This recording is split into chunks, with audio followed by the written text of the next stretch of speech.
Ladies and gents, welcome to CG Reaction. This is Genghis Khan, Temüjin the Child, Extra History Part 1. Genghis Khan's original name was Temüjin, apparently. This was channel extra credits. I always wanted to react to some Genghis Khan history because obviously one of the big names of the past, Genghis Khan, is one of them. One of the most horrible people that ever lived, killed people left and right, destroyed entire towns and left nobody alive or something like that. It was really horrible. Genghis Khan, obviously the Mongols, their ancestor was, obviously during the Roman times. Who's that? Who's that name I'm forgetting? Attila the Hun, yeah. So, I guess Genghis Khan's, lineage can trace back to him, the Huns. They are kind of, I think, if I'm not mistaken, they are from the same bloodline, but just, centuries apart. So, yeah, Genghis Khan was, in the past history, way too effed up. His kill count is ridiculous. I mean, his kill count rivals lots of wars, and especially at that time when the population was not that large, his kill count was ridiculous. So he's one of the most horrible people that ever lived. But I guess, it would be fun to see how he became that powerful, how he was from the start. So yeah. Remember people, if you like my reaction, don't forget to like, subscribe, check out the reaction I did this link in the description, check out the cast of the different playlists like History, Only Sarcastic Production, Inter-Historian, CGP Grey, Tear Zoo, and yeah, let's watch this one. Woman gives birth to a son on an isolated hillside under the vast Mongolian sky, surrounded by strangers and far away from everything she had ever known. He would grow up to be a leader, to unite the nomadic tribes of Northeast Asia, to found the largest contiguous empire humanity has ever known. He would grow up to be Genghis Khan.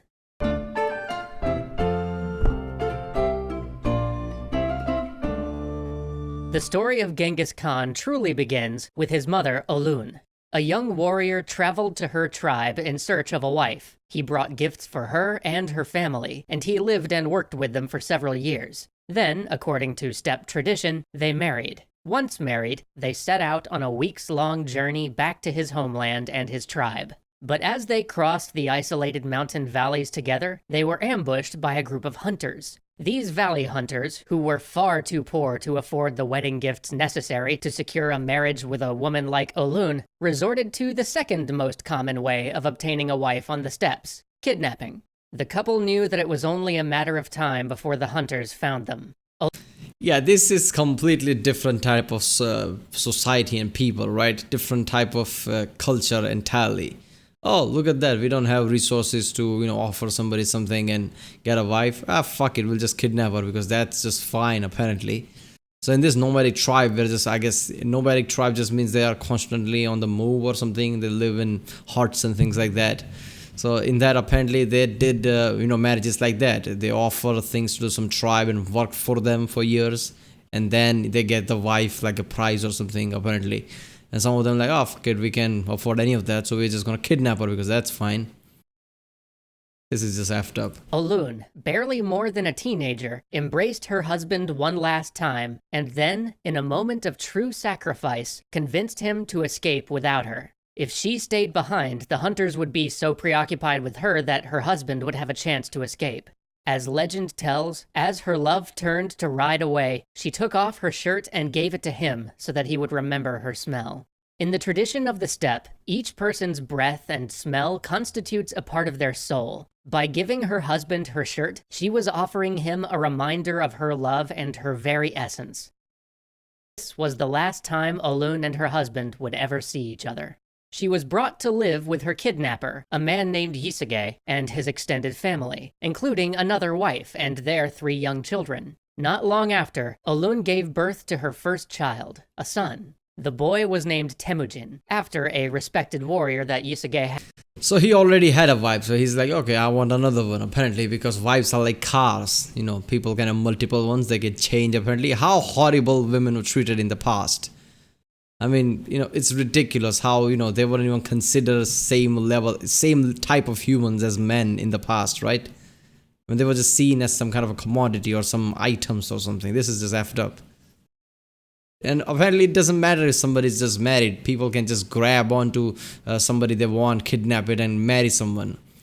how do they keep track of the bloodline and lineages? What if they kidnap somebody who's kind of closer to the same family tree? Isn't that cause some kind of an issue?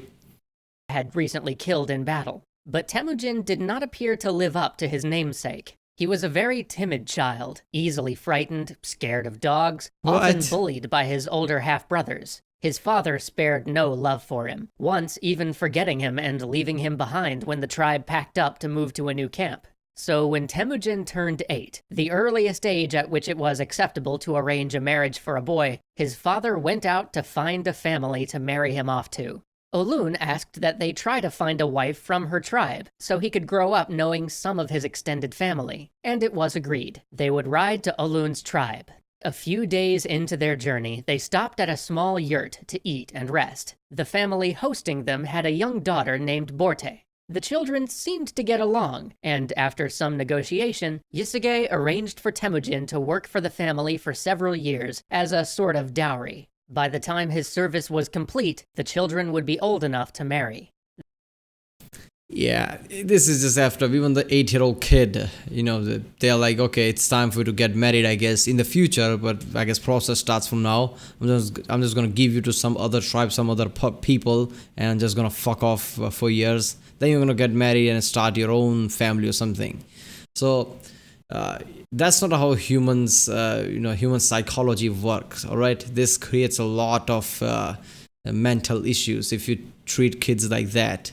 8-year-old kid just discarded like that. At the same time, his father didn't care for him. His father basically left him behind, didn't even notice that he's not there, because his father probably just saw him as some kind of a commodity, like his bloodline continuing type of thing. He didn't care for him, clearly. If your kid is not brave, I guess he's not your kid. That's what his mentality was. I don't know what the fuck was that, but this whole process is weird. Women get treated like that. Kids like, okay, at 8 years old, I guess I'm gonna give you to some other family, and when you grow up, you're gonna marry to the daughter of that family, and there you go, start your life. That's just effed up, man. Thus, Temujin was betrothed to Borte, and his father left him behind to return to his wives and other children.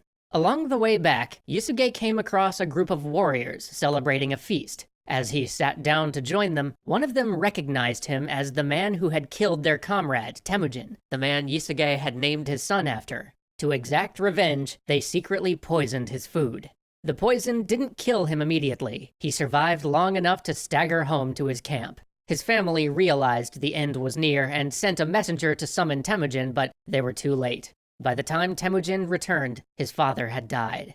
Without anyone to provide for them, the 2 wives and 7 children Yasuge left behind were forced to fend for themselves. As their tribe abandoned them, Olun mounted a horse and mile after mile followed them, holding her husband's horsehair spirit banner aloft to remind them of the service he'd done. An old man took pity on them and spoke up, saying that the band should be ashamed of abandoning the family of a warrior. That moment forever changed Temujin, because, for his kindness, the old man was run through with a spear. Temujin was devastated. This tragedy... How horrible that nomadic tribe mentality was at the time. This is like caveman shit, right? No place for sentiments, no place for nothing, no place for emotions. If a head of your family dies, I guess you all get screwed. People just kick you in the side without even thinking like, okay, maybe there's something like honor that we should consider. Like, the family head that just died was really a good person for the tribe or whatever. We should take care of the family or something. No, fuck them. Somebody says something, kill them. What kind of mental issues rises seeing all these things? So I guess Genghis Khan, who was afraid of small thing here and there, was constantly getting bullied, became one of the most vicious person after seeing shit like this. If you grow up in this environment like this, where society is like that, like nobody gives a fuck about anybody. If somebody in your head dies, your entire family is screwed. Nobody cares for you. If you speak up with any kind of common sense or any kind of honor, whether you're old or not, nobody cares. People are just gonna kill you. No honor in any place, I guess. He's old. The guy is old. Let's respect that. No, fuck that. Let's put spear through his heart or something. That's just effed up, man. Why is that any people of the past, when we see it, any horrible people that ever existed, that issue always can be traced back to the childhood? That is the thing, isn't it? Hitler wasn't, Hitler had really messy childhood. His father didn't treat, his father didn't treat him right. He wanted to go to art school or something. He couldn't. So, slowly his hatred rised and he became what he was. Same thing with the Genghis Khan. Look at his childhood was just horrible. His people are horrible. Tribe nomadic mentality is horrible. And then a kid basically who was afraid of everything became one of the most vicious men in history. Tragic event marked the beginning of a long, harsh road that would eventually turn this young boy into Genghis Khan. That night, the tribe stole the family's animals and left, seemingly condemning them to certain death. But once again, Olun saved not just her children, but the entire extended family. She spent days foraging for food. The children bent her sewing needles into fish hooks and made arrows from sticks to hunt rats and small birds. They learned to tie bones to their shoes to make ice skates, both to play and also to hunt animals across the ice. Temüjin learned not only survival techniques, but fundamental tactics. Temüjin had few friends aside from his siblings and half-siblings in the isolated steppe, but he did manage to befriend another child whose family sometimes camped nearby, a slightly older boy named Javuka. The boys hunted and played and explored the mountains together. Twice in their childhood, they swore an oath to be Ande, or blood brothers. The first time, early in their friendship, they traded dice made from the knuckle bones of sheep, one of the few luxuries available to a child on the steppe. The second time, as young teenagers, they traded handmade arrowheads. After years of surviving as outcasts, Temujin's older brother began to assert himself as the leader of the family. To show his dominance, he stole a fish that Temüjin had caught. Later that same day, he stole a bird that Temüjin had shot while hunting. Upset, Temüjin and his half-brother Belgute went to their mother to tell her what happened. She said that they should worry more about the tribe who had abandoned them than fighting amongst themselves. Emotions raged, and Temüjin stormed out. He would take matters into his own hands. He had had enough of other people taking from him. Killing his half-brother would make him the oldest male in the family. Then he would answer to no one. I mean, it's not surprising to see this. It's so far he's been taught only one thing by the life and the people around him: kill or be killed. I guess that's the thing. Nobody's gonna care for you. That's what he's learned so far in his core. That nobody's gonna care for you. You have to survive on your own. Anybody who speaks for you is gonna get killed. So it's always about fear and kill or be killed mentality. Temüjin and Belgute tracked their older brother to a secluded spot in the woods. Their half-brother warned them that without him, they would have no allies left in the world. But the two brothers fired their arrows, and the shots were true. When they returned, their mother could read their actions on their faces. She was distraught. Before, they had been living as outcasts, but spilling blood made them criminals. As a wanted fugitive, Temüjin was forced to flee, but he was quickly tracked down and captured by the very clan that had abandoned him years. Wanted fugitive? There is no such thing as society here, right? I mean, these are nomadic people, constantly on the move. Even the tribe abandoned them, so they were living by themselves with few people here and there. They are constantly on the move or something. There is no city or something. So where's the society come from? I mean, wanted fugitive, so what? They killed somebody. I mean, people are killing people left and right. That guy just killed an old guy without even thinking anything. He didn't become fugitive. So I don't understand this. How did they suddenly become fugitive if they killed somebody? Especially when the tribe abandoned them. I mean, they are not living inside the tribe that you have to follow the tribe's rule or something. They are, outcasts. I don't know. Years before, he was put in stocks and made to live as a servant to the tribe's slaves. But Temüjin did not resign himself to this fate. He bided his time, waiting for the right moment. One day, he had been put under the care of a particularly small and easily distracted young boy. The warriors in the tribe were intoxicated after a day spent drinking. When nobody was looking, Temüjin quickly swung his stocks around and knocked his young guard unconscious. Putting his self-taught tactics to work, he hid in some reeds nearby. He knew that his captors would assume that he had tried to run away and attempt to chase after him. Once the warriors had left the camp, Temujin escaped his stocks with the aid of a sympathetic local family and fled into the night. Now 16 years old, Temujin had not seen his intended wife in 7 years. He went to find her, and surprisingly, she had waited for him to return. Despite knowing of his troubles with the steppe tribes, her family agreed to let the wedding proceed. According to custom, brides made a gift of clothing to the fathers of their husbands. The family offered Temujin a fine coat of black sable, the most prized fur on the steppe. But since Temujin's father was long dead, he had a better idea for how to use the coat.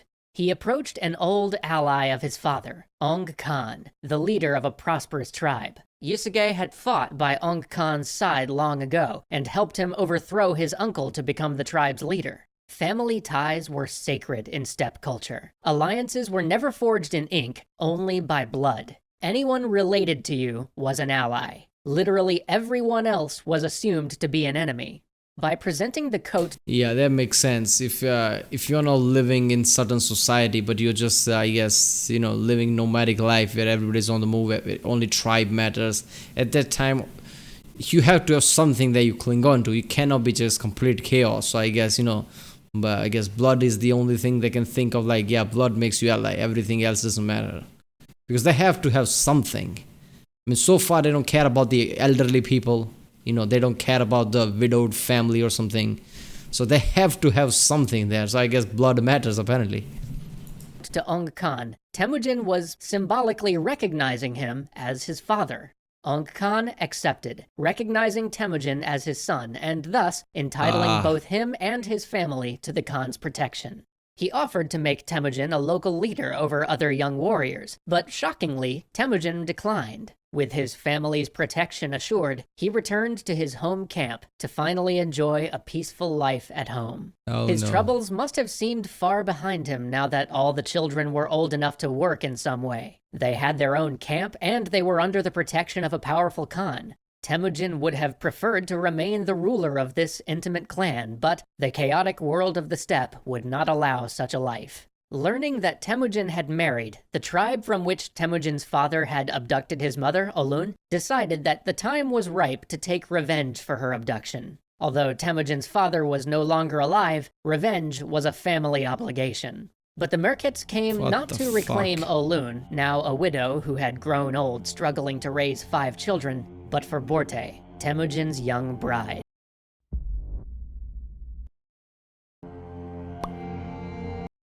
So I guess they are the family of, Genghis Khan's mother. But they are fine with killing Genghis Khan's wife or something. And hurt Genghis Khan in the process. But won't Genghis Khan be their family too? Because of his mother? This is weird, man. This is, one of those shit, that family carries over the revenge factor is really effed up. I hate this. In one of the oldest production trope talk, I don't remember the title of the video, but she also talked about this. I was, in that I talked about revenge factor is just effed up when it, carries over to your family. What does that even mean? I mean, when people, I've seen in the historical incident horrible instances where people kill kids because kids' father did something. I mean, what the fuck? How do you process that? Do people even have common sense? I mean, obviously, in here, somebody just killed an old guy for just being more emotional. So this is already warrior, nomadic, tribal people who just sees things simple. Like, in our culture, revenge carries over to your family. So after that, they're not going to think anything. They will do what they have to do or whatever shit like that. Damn. If anybody gets raised up in this kind of fucked up environment and then they become really powerful and then do heinous shit, that's not even surprising. So yeah. One thing's for damn sure, if you look at anybody of the past who was really horrible guy and trace their childhood, I bet their childhood would have been really messed up. If their parents are not fucked up, something happened in the childhood that was fucked up. Because it's always when you're growing up. What you are, what your mind is about, what your thinking process is, all get molded up while you're growing up. So every fucked up people can be traced back to their childhood. Alright people, that was Genghis Khan, Temujin the Child. If you like my reaction, don't forget to like, subscribe. Check out the Rick Sunday, there's a link in the description. Check out the cast for different playlists like History, Old Historian, Inter-Historian, Oversimplified, CGP Great, Here's Who. And yeah, I'll see you next time.